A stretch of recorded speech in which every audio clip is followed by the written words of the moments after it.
Critical Role Recap Season 2, Episode 26.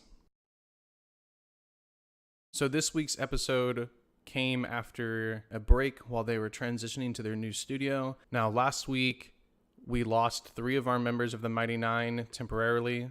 They were kidnapped by a roving band of slavers, it seems. On this week's episode, we had our guest, Ashley Birch, who was playing a female dwarven fighter named Keg. The remnants of the Mighty Nein found her on the road the morning after they woke up and discovered 3 of their members had disappeared.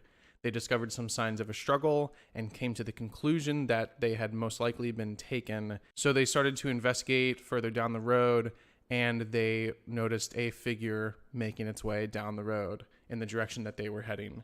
They caught up to her, and after a very awkward exchange where weapons were drawn, they eventually folded her into their numbers and agreed to help her kill the slavers in exchange for her help finding them and getting their own people back.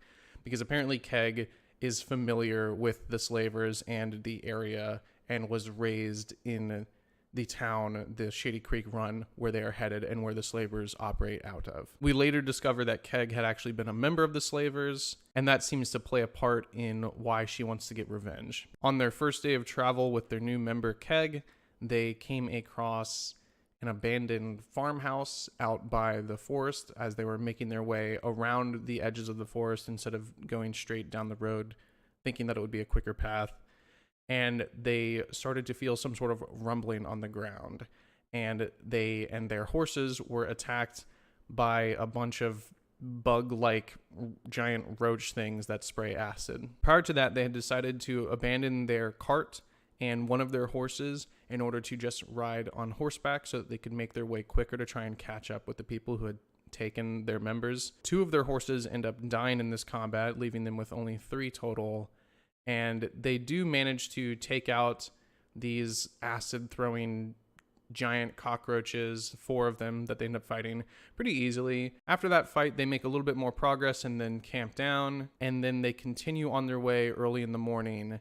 And on that day, they manage to catch up to the caravans that the slavers are driving. So they devise a plan to, at night, they're going to go ahead and sneak ahead of them and set up an area on the road to ambush the slavers. They manage to sneak by them without a hitch and find a couple of hills with some knocked over trees and pull the trees to make sure that they have to slow down, pull trees into the road and slow them down and narrow their passageway, move around some bushes and preemptively start chopping down a tree so that they can push the tree on top of the wagons to try and start everything off with a bang, basically. And so once they have everything set up and an alarm that Caleb has, in the morning, the alarm goes off, they all make it to their positions, and the wagons start to roll through. They knock down the tree, and then Caleb casts slow and manages to get it on 4 of the 7 people that they're facing down. So they're fighting 5 against 7. They're outnumbered, and they've been told that these are a powerful crew. And the crew also is a more complete crew. As you know, the Mighty Nein have lost 3 of its more powerful members, 2 of which are their only members that have any sort of healing spells.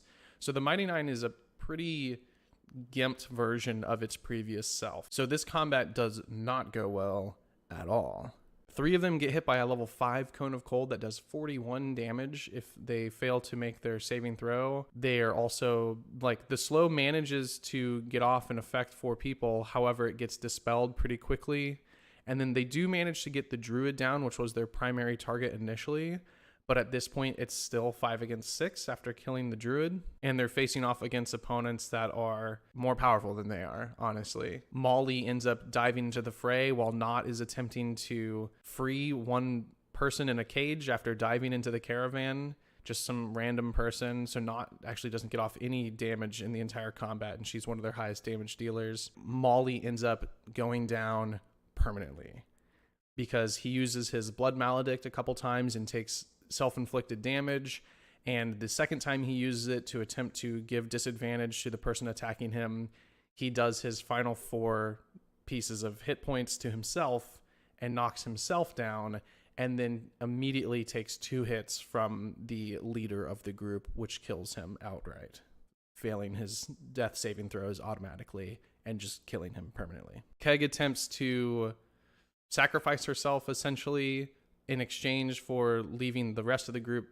alive, and the leader drags her over and basically lets the other 4 of them go and says an eye for an eye. Like, you killed one of mine, I killed one of yours. I'm going to leave you alive so that you can tell other people that they should not fuck with us, that they should not attempt to attack the Iron Shepherds, that this is what happens. And so that's where the episode ends, with Molly's death and them having no means of bringing him back to life that we know of. And I mean, their cleric is gone, and they're only level 5 and they don't have a ton of money. So Molly is dead, and likely, I mean, there's a good chance permanently dead, but this is a good opportunity, considering the events that are going on right now, for Taliesin to go ahead and roll up a new character that could join them. And it'd be pretty easy to bring a new character into the fold. It's potentially a chance for them to round out their party composition a little better, because right now, having lost those 3 members,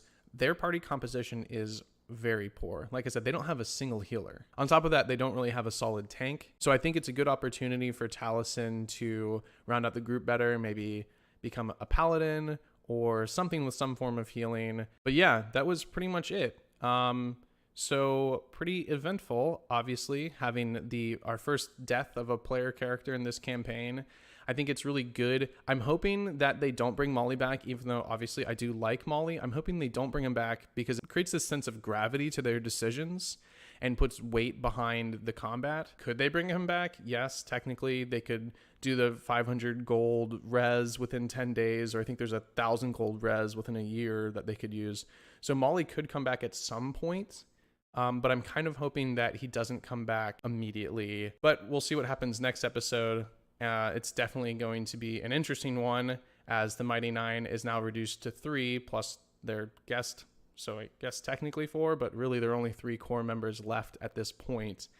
And they still have the Gentleman's Task to take on, as well as now these slavers are very well aware of them, having killed one of their members and taken the other 3. That's pretty much it. We'll see what happens next week. Thank you for watching, and I will see you next time.